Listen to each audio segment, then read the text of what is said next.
Hello everyone, this is Isaac White from the Crockett Tavern Museum here in Morristown, Tennessee. And we want to welcome you to yet another episode in our America 250th series, Foods That Made America. But we have a small problem with today's video, and that is we are running low on provisions and we are starving. So, let's see what we might possibly have in our packs to help us make a meal to last another day.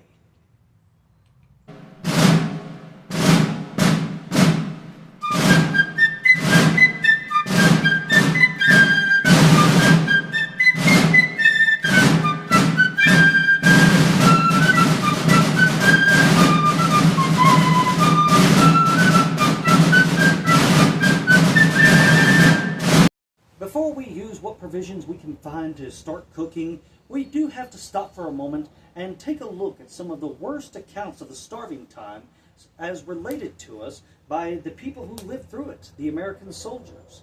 Now, we've already discussed some of the meager fare that was available for the soldiers during the American Revolution.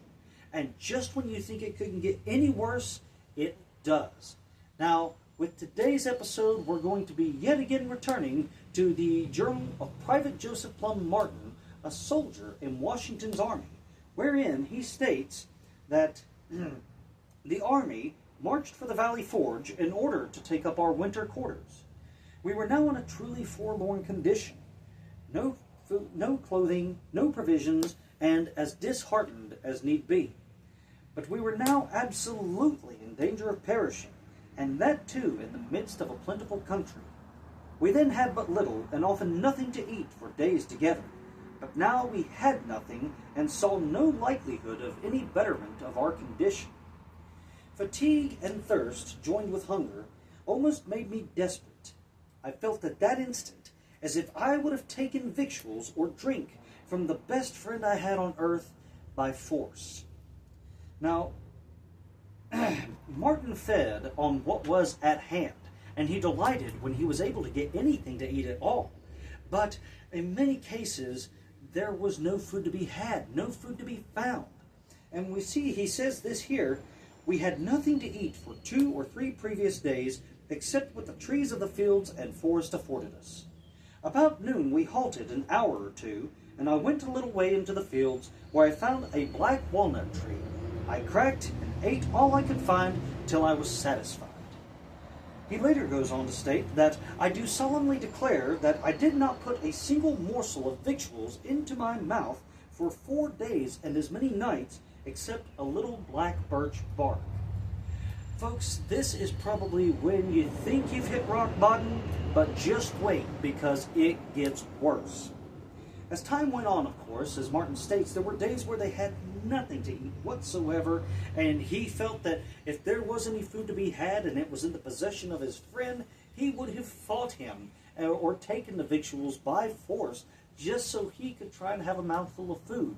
These men were truly in a desperate, starving condition. But just when you think a little bit of black birch bark for 4 days and nights and not very much of that at all is the worst, just wait for this account from Joseph Martin's journal. And folks, if you have a weak stomach, you might want to turn away from this. Because he states that no food for 2 days, pinched with hunger. I come across an oxtail that somehow escaped the dogs. I steer off to my tent with this prize, where I throw it on the fire and broil it.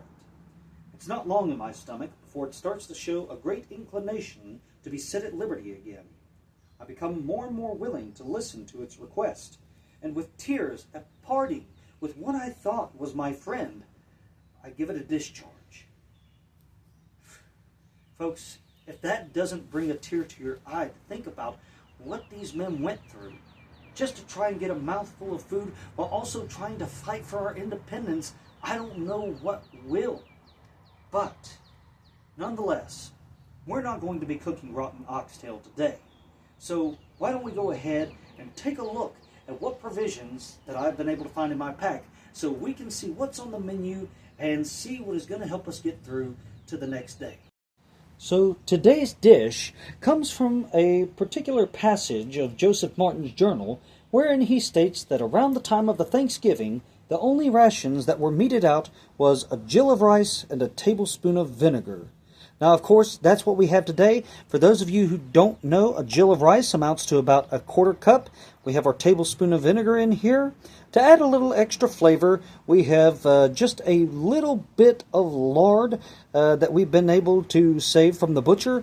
And to help continue cooking our rice, make sure it's at least somewhat edible, we have about a half cup to 3/4 of a cup of water for boiling the rice in. Now, this certainly does not look like much, and I can guarantee it's not going to be the greatest by any means, but yet that's what's going to be on the menu for today. So stay with me as we cook this up, and then once it's done, we'll gather together for the final taste test and the parting thoughts. Alright everyone, I don't know if you can hear that, but we finally have our water boiling. Again, it's not much, maybe only about half a cup. But we're going to go ahead and get our rice. If we can avoid burning our fingers, we're going to get our rice poured down in there. And whoops, we have lost our lard, but that is okay. Scoop that up. Get that in there. A little bit of wood ash. Doesn't hurt anything either, because guess what? Wood ash is known to calm the digestive system. So we're going to put all that in there. And then we'll just kind of stir it a little bit, get everything well incorporated.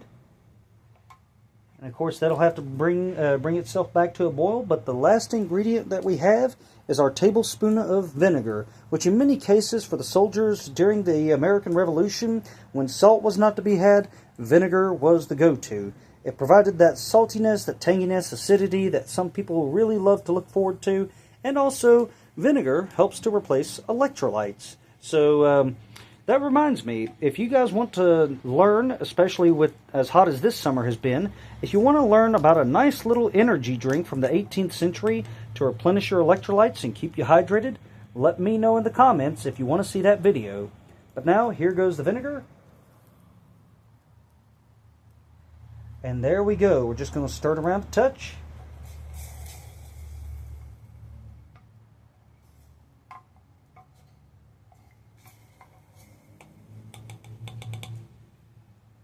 And there we have it. Now I'll come back to y'all in just a little bit, and we'll either give you a progress report, or the rice might be done, because it's not a lot of rice, it's not a lot of water and vinegar, and as hot as it is today, plus the fire going, it probably won't take that long, kind of like the hasty pudding. So either way, stay tuned and we'll keep you updated. Alright everyone, so there was no time to do a progress report because, well, as I kind of correctly assumed with the hasty pudding, it wasn't going to take very long. Now, there was something I noticed with the hasty pudding.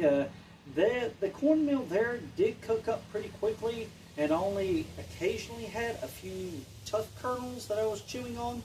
But rice, as we all know, really kind of takes a little bit of extra time, certainly a lot more than corn, to rehydrate. And so I'm a little worried. I don't think it's going to be the fluffiest. It's certainly not going to be anything to put some etouffee over by any means.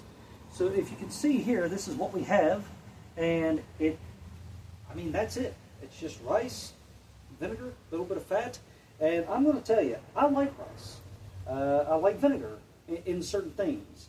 And of course, I mean, who doesn't love lard?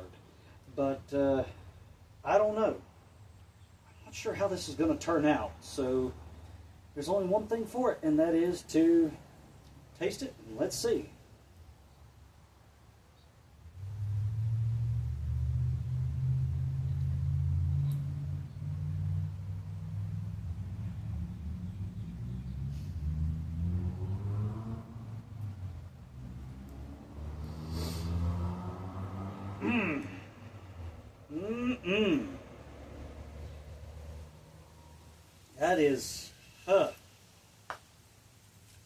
That is something. You know, so far we've done 3 cooking episodes. They all turned out pretty decent, pretty edible.